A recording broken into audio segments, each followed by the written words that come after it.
मंसूर साहब, वो अब उन्होंने नवाजुद्दीन सिद्दीकी का जिक्र कर दिया, तो आपको एक कौन इमेजिन करें पीएमएलएन में कौन कुछ मैं हूँ, कौन लगता है आपको? वैसे वाकई ऐसा है कि ये कह रहे हैं we are the last options? नहीं, वैसे जहां तक भगवान वाली बात है ना, मैं क्लासरा साहब की बात से एग्री करता हूँ। मेरे ख्याल में वो तो ऑलरेडी डिक्लेयर्ड है। मतलब शिबाशी साहब ने कहा नहीं कि मेरे पे इल्जाम लगता है कि मैं एस्टैब्लिशमेंट का बड़ा मनपसंद हूं, तो हूं, जो कर लो जो कर लो। बाद में हमारी बहन मरियम औरंगजेब साहब उसकी तशरीह वगैरह करती रही, वो तो और बात है, लेकिन जाहिर बात है ही एक्सेप्ट्स दैट, और इसमें तो कोई दो राय नहीं है। आपसे वैसे भी मिलेंगे, मुझे भी मिलेंगे, कई दफा वो उन्होंने कहा हाँ है, ओपनली सेज दैट। अच्छा, दूसरी बात ये कि मैं थोड़ा सा सिर्फ कुछ बातों के ऊपर मैं डिफर करना चाहूंगा। देखिए, आपको ना रीसेंट फंडामेंटल्स को एक दफा देखना पड़ेगा।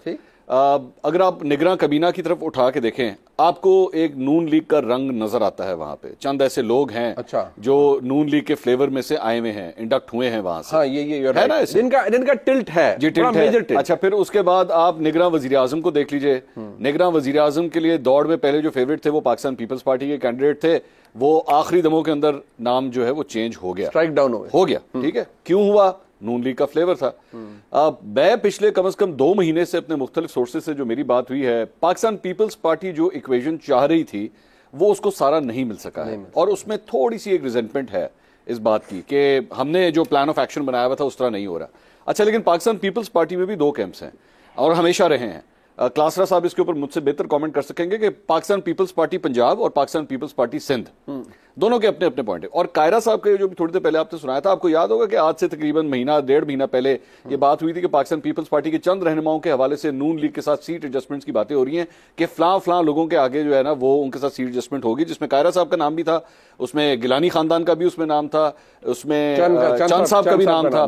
तो they have to actually see कि हमने जिनके साथ सीट एडजस्टमेंट करनी है उनकी लाइन से बहुत ज्यादा दूर नहीं जाना। लेकिन अलबत्ता सिंध के पीपल्स पार्टी और केपी की पीपल्स पार्टी में थोड़ा सा एक गुस्सा पाया जाता है। अच्छा, दूसरी बात ये कि ये जो एहसन इकबाल साहब की आपने बात की कि जनाब इनको इलेक्शन का फर्क ही नहीं पड़ता, तो ये जो मर्जी करा लो। कैन यू इमेजिन के कितने को ये लोग डिसएसोसिएटेड हैं? वरना एक सियासी जमात जो जीत रही हो, a politician is always die to go into the election. They are hungry like hungry.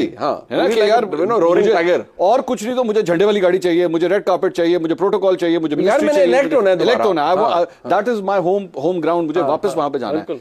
आज ये सूरत हाल हो गया, सानू फर्क नहीं पड़ता ना, 190 दिन करा लो, कोई मसला नहीं, मैं ठंड माहौल पड़ा हुआ। तो आप कभी सोच सकते थे कि शेर की ये सूरत हाल होगी? लेकिन शेर क्या बन गया अभी? I don't want to say it.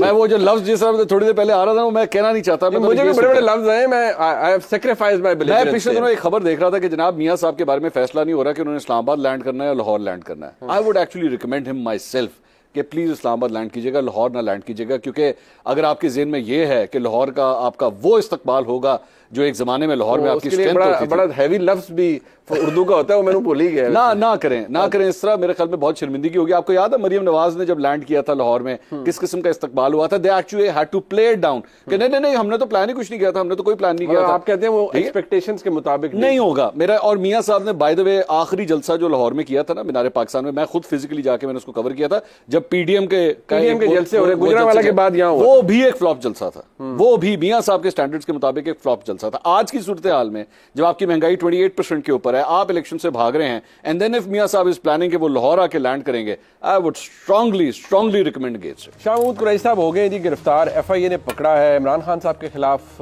मामला क्योंकि साइफर का बड़ा संगीन है, ऑलरेडी उनके खिलाफ मुकदमा दर्ज हुआ है। इमरान खान साहब तोशाखाना फैसले के बाद ऑलरेडी अटक जेल में हैं और उनकी बाकी जो हिफाजती जमानतें थी वो भी खारिज हो चुकी हैं और यही चीज़ उनके गिर्द घूम रही है। शाह महमूद कुरैशी साहब को पकड़ लिया गया है, एफआईए ने पकड़ा है। मंसूर साहब, इसका क्लियर इंडिकेशन क्या है शाह महमूद कुरैशी की गिरफ्तारी की आज, लाइक पर्टिकुलरली साइफर के मामले में? अच्छा देखिए, शाह साहब ने दोपहर को एक प्रेस कॉन्फ्रेंस की थी और I think that press conference also did not go too well, क्योंकि शाह साहब ने जरा क्रीज से बाहर निकल के थोड़े छक्के मारे थे। अच्छा, शायद उसकी ये भी रीजन है कि शाह साहब के अपने ऊपर भी बहुत प्रेशर्स हैं फ्रॉम इनसाइड द पार्टी।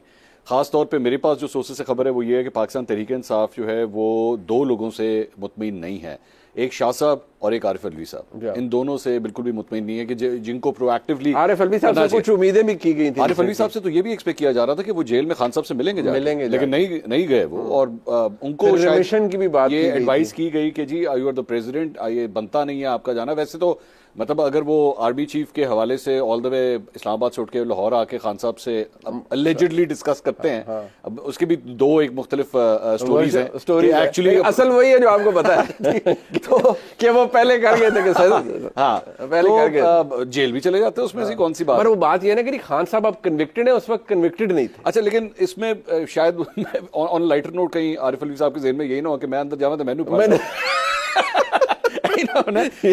भाई देखिए मरियम नवाज और नवाज शरीफ के केस में हो चुका है इवन दो इनके ऊपर कोई ऐसे केसेस नहीं है, इल्जामात नहीं है, लेकिन ये हो चुका है। अच्छा, दूसरी बात ये कि पिछले 24 घंटे के अंदर कोर कमेटी की जूम मीटिंग की वीडियो अलेजिडली लीक हुई है और उसकी वजह से पीटीआई और सुनने में आया कि उस पूरी जूम मीटिंग की सारी तफसीलात जो है वो पता लग चुकी और उसके अंदर जो बहस मुबाहिसा हुआ है, लीगल टीम के साथ भी आपस में बीच में लड़ाइयां हुई हैं, कहते हैं बड़ी तल्ख बातें, काफी तल्ख बातें, वो सारा कुछ बाहर लीक हो गया। और उसके अंदर जो इनके वो मरवत साहब हैं जो लॉयर हैं, उन्होंने तो ट्वीट कर दिया कल रात को कि जी गद्दार है हमारी पार्टी के अंदर और कोर कमेटी हमारी गद्दारों ने मेरी जिंदगी मुसीबत में और मुझे अंडरग्राउंड जाना पड़ा है, मैं जिंदगी में पहली दफा छुप रहा हूं। तो fractures are so much over there. तो मेरा ख्याल में शायद कहीं पे ये फैसला हो गया कि शाह साहब को ना गल बन नहीं रही या शाह साहब ने जो असाइनमेंट दिता सी और शायद असाइनमेंट पूरा नहीं हो। फिल्मों की बात हो रही है ना, तो वो भी एक फिल्म ही है, उसमें कहा गया तुमसे नहीं हो पाएगा। और मेरा ख्याल में तो मतलब वैसे ही मैं बात कर रहा हूँ, ये कोई खबर नहीं है, लेकिन हो सकता है कि शाह साहब भी खुश हों कि आई बेहतर है कि अंदर ही ले जाओ, मैंने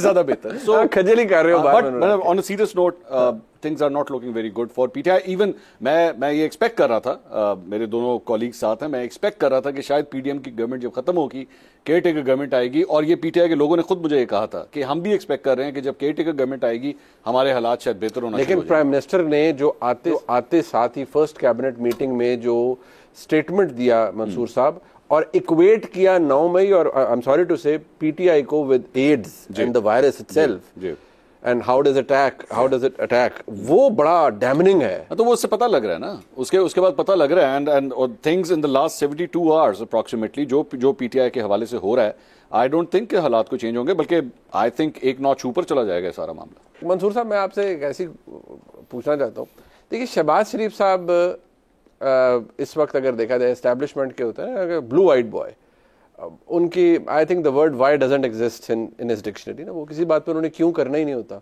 खासतौर पर when he is dealing with the establishment. उनका इस वक्त मसला क्या है? Is he is enjoying best of both the worlds या is he in a fix? वो मैंने सुना है कि शहबाज साहब जो हैं वो बड़े मियाँ साहब को जो है पाइन कह के बात करते हैं, तो मेरे ख्याल में he stuck between the pine and the बड़े पाइन। मैंने जाना किस, एक सिर्फ पाइन है और एक बड़े पाइन है, मतलब वो समझ नहीं आ रही कि मैंने जाना किस तरफ। लेकिन fact of the matter is ये नहीं, वो पुल का किरदार भी अदा करते हैं। एक बात उनकी है, इनकी लॉयल्टी अपने बड़े भाई साहब के साथ हमेशा रही है। बट हैविंग सेड दैट, अगर आप उठा के 1 मिनट के लिए अपने आप को नून लीग के अंदर लेके जाएं, तो पिछले 2 साल के अंदर शहबाज शरीफ साहब ने जो भी मूव्स की हैं उसका पीडीएम ने फायदा उठाया, नून लीग ने फायदा उठाया, बिल्कुल उठाया। 100%। What is your target? Your target is कि आपने पीएम की कुर्सी तक पहुंचना है, हुकूमत आपने लेनी है। मरियम नवाज को चुप करवाया गया, बड़े मियाँ साहब को बाहर भिजवाने में कामयाब हो गए, पीडीएम के थ्रू जो है वो गवर्नमेंट लेने में कामयाब हो गए, आर्मी चीफ की तैनाती चाहिए थी वो भी हो गई, खान साहब को जेल तक पहुंचा दिया गया। ठीक है, मतलब ये सारी चीजें केसेस खत्म हुए, सियासी तौर पे केसेस खत्म हुए, केसेस तो वो तो जाती मफाद था, वो तो था ही था।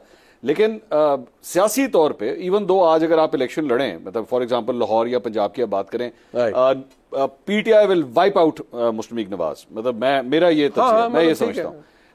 लेकिन पाकिस्तान के अंदर एक तो सियासी मतलब पॉलिटिक्स होती है ना, लेकिन एक जो पावर पॉलिटिक्स होती है वो एक्चुअली कहीं और तरीके से। बड़े छोटे मियाँ साहब उसका कमाल मास्टर है। तो मैं नून लीग के चंद लोगों से बात कर रहा था जो खासतौर पे शहबाज शरीफ कैंप से, फिर मानते हो फिर कि नहीं? कैसा है शहबाज शरीफ ने करके दिखाया कि नहीं दिखाया? अरे पाये ने करता है, ठीक है, वरना इन मरियम नवाज को चुप कराना आसान काम था? नहीं, चाहे वो जलसे हो, प्रेस कॉन्फ्रेंस हो, मरियम साहबा का तो ट्वीट्स बड़ी उनकी होगी ना, अभी तक चुप हैं, अभी तक वो टेक्निकली चुप हैं, वो कोई ऐसी वैसी कोई बात नहीं कर रही कि हालात जो है खराब हो। और मेरी इतलात के मुताबिक उन्होंने 1-2 लोगों को कहा भी कि दिल मेरा बहुत करता है, लेकिन मैं ना इस अरेंजमेंट को खराब नहीं करना चाहती जो अरेंजमेंट चल रहा है। तो अगर तो आपने सोच लिया कि आपने पॉलिटिक्स इस अरेंजमेंट के थ्रू ही करनी है, तो फिर इसके कुछ आफ्टर इफेक्ट्स भी होंगे, लेकिन इसके फायदे भी हैं।